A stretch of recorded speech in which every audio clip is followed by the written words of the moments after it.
8, 9, 10 വാക്യങ്ങൾ. ദൈവത്തിൻ്റെ അതിപരിശുദ്ധ നാമം വാഴ്ത്തപ്പെടുമാറാകട്ടെ.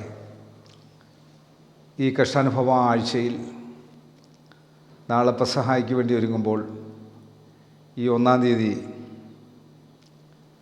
നമ്മളെ തന്നെ പൂർണ്ണമായി ദൈവസന്നിധിയിൽ സമർപ്പിക്കുമ്പോൾ ഒരു സാമ്പത്തിക വർഷം ആരംഭിക്കുന്ന ഈ ദിനം എല്ലാ മേഖലകളിലും ദൈവത്തിൻ്റെ പരിശുദ്ധാത്മാവ് ഈ വചനം കാണുകയും കേൾക്കുകയും ചെയ്യുന്ന എല്ലാവർക്കും ദൈവം ധാരാളമായി നൽകട്ടെ എന്ന് വളരെ ആത്മാർത്ഥമായി അനുഗ്രഹിക്കുന്നതോടൊപ്പം യൂദയുടെ ലേഖനം വെളിപ്പാട് പുസ്തകത്തിന് തൊട്ട് മുമ്പുള്ള 25 വാക്യങ്ങൾ മാത്രമുള്ള ലേഖനമാണ്.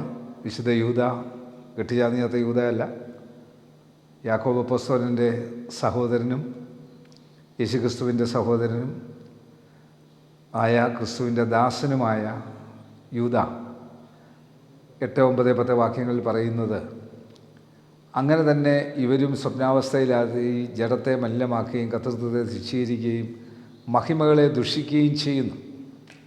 ജനത്തിൻ്റെ പാപത്തെപ്പറ്റിയാണ് പറയുന്നത്. ആ ജനം, ഈ കാലഘട്ടങ്ങളിലുള്ള ജനത്തിൻ്റെ ആ പാപ സ്വഭാവമാണ്. 9-ാം വാക്യത്തിൽ പ്രധാന ദൂതനായ മിഖായേൽ മോശയുടെ ശരീരത്തെക്കുറിച്ച് പിശാചിനോട് തർക്കിച്ച് വാദിക്കുമ്പോൾ ഒരു ദൂഷണവിധി ഉച്ചരിപ്പാൻ തുനിയാതെ കർത്താവ് നിന്നെ ഫലിച്ചിക്കട്ടെ എന്ന് പറഞ്ഞതേ ഉള്ളൂ. മോശയുടെ സംസ്കാര ശുശ്രൂഷ നടക്കുമ്പോൾ ആ സ്ഥലത്ത് പിശാച് ഇടപെട്ടു. ഇവനൊരു കൊലപാതകനാണ്, അതുകൊണ്ട് ഇവൻ്റെ ശരീരം ഞങ്ങൾക്ക് വേണം. എന്നാൽ ദൂതന്മാരാണ്, പ്രധാന ദൂതനായ മിഖായേൽ ദൂതൻ്റെ പ്രധാന നേതൃത്വത്തിലാണ് മോശയുടെ സംസ്കാരം നടക്കുന്നത്. അപ്പോൾ കനാനിൽ പ്രവേശിപ്പിക്കാൻ സാധിച്ചില്ലെങ്കിലും മോശയുടെ സംസ്കാര ശുശ്രൂഷയിൽ ദൂതന്മാർ പ്രധാന ദൂതനായ മിഖായേൽ സഹിതം ആ സംസ്കാര ശുശ്രൂഷ നടത്തുമ്പോൾ നമ്മളും കർത്താവിനോടുകൂടി മരിപ്പാൻ ഒരുങ്ങുന്നവരാണെങ്കിൽ മാത്രമേ ഉയർപ്പിൽ ഉയർത്തു നിൽക്കാൻ സാധിക്കുകയുള്ളൂ.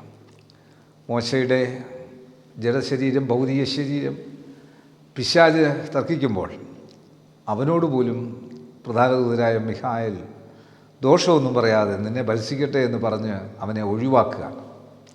എത്രയോ ഉന്നതമായിട്ടുള്ള ഒരവസ്ഥയാണ്. അപ്പോൾ ഈ കഷ്ടാനുഭവ ആഴ്ചയിൽ നമ്മളുടെ മരണത്തിനപ്പുറമുള്ള ജീവിതം, സ്വർഗീയ ദൂതന്മാർ നമ്മുടെ സംസ്കാര ശുശ്രൂഷയിൽ പങ്കെടുക്കണം. നമ്മുടെ സംസ്കാര ശുശ്രൂഷയിൽ അതിനുള്ള അവസരങ്ങൾ ഉണ്ടാകണമെങ്കിൽ നമ്മുടെ ജീവിതം വിശുദ്ധവും നിർമ്മലവുമായിട്ടുള്ള ജീവിതത്തിലാണ് കർത്താവ് ഇപ്രകാരം പ്രവർത്തിക്കുന്നത്. 10-ാം വാക്യത്തിൽ ഇവരോ തങ്ങളെ അറിയാത്തത് മൂലം എല്ലാം ദൂഷിക്കുന്നു. ബുദ്ധിയില്ലാത്ത മൃഗങ്ങളെപ്പോലെ സ്വാഭാവികമായി ഗ്രഹിക്കുന്നവയാൽ ഒക്കെയും തങ്ങളെ തന്നെ വഷളാക്കുന്നു. അപ്പോൾ ആ വാക്യങ്ങളിൽ വഷളാക്കി തന്നെ നശിപ്പിക്കുന്ന ഒരു ലോകത്തിലാണ് ജീവിക്കുന്നത്. അതുകൊണ്ട് ഈ കഷ്ടാനുഭവ ആഴ്ചയുടെ ഈ ദിനത്തിൽ കർത്താവായ യേശുക്രിസ്തുവിൻ്റെ പെസഹ പെരുന്നാൾ ആഘോഷിക്കുന്നതിന് മുമ്പായി ഈ ദിനത്തിൽ നമ്മളെ തന്നെ ഒന്ന് വിശുദ്ധീകരിച്ച് നിർവീകരിക്കുവാൻ ഈ വചനം നിങ്ങൾക്ക് സഹായിക്കട്ടെ. കണ്ണടയ്ക്കാൻ പ്രാർത്ഥിക്കാം. കർത്താവെ, പരിശുദ്ധ പിതാവേ, ഈ വചനം കാണുന്ന കേൾക്കുന്ന എല്ലാവരുടെ മേലും ദൈവത്തിൻ്റെ ശക്തി വ്യാപരിക്കണമേ. കർത്താവെ, ഞങ്ങളുടെ ജീവിതം വിശുദ്ധവും നിർമ്മലവുമായി നശിപ്പിച്ച് കർത്താവെ പ്രതികൂലങ്ങളിലേക്ക് ഓർപ്പെടാതിരിക്കാനായിട്ട് ആ ദൈവിക സാന്നിധ്യത്തിൽ ദൂതന്മാരുടെ ഇടപെടലുകൾ ഞങ്ങളുടെ ജീവിതത്തിൻ്റെ അന്ത്യം വരെയും ഉണ്ടായിരിക്കണം. ഞങ്ങൾ ജീവിക്കുമ്പോഴും ഞങ്ങൾ മരിക്കുമ്പോഴും ദൂതന്മാരുടെ സഹായം ഞങ്ങൾക്കുണ്ടായിരിക്കണം. ഈ വചനം കാണുന്ന കേൾക്കുന്ന എല്ലാവർക്കും അത് നൽകണം. ലോകത്തിൻ്റെ 7 വൻകരകളിൽ ഇരുന്ന് കേൾക്കുന്ന ഈ വചനം നിൻ്റെ മക്കൾക്ക് ശക്തി പകരണമേ. എവിടെയായിരുന്നാലും ദൈവത്തിൻ്റെ കൃപയുള്ള കരുതലിലും കാവലിലും നിൻ്റെ മക്കളെ ഫലമേൽപ്പിക്കുന്നു.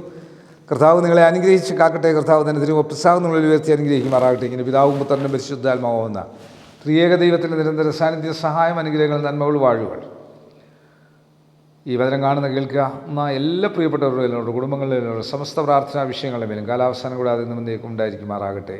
ആമേൻ. God bless U.